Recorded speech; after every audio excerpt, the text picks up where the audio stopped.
কেউ যন্ত্রণা দিচ্ছে, চুপ হয়ে যান। কেউ অনেক ভালোবাসার পরেও প্রাপ্যটা দেয়নি, চুপ হয়ে যান।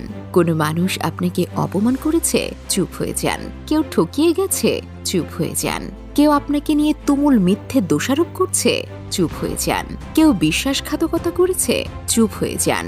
এমন নীরব হয়ে যান যে মানুষগুলো যেন আর কখনোই আপনার শব্দ কিংবা ছায়া না দেখে।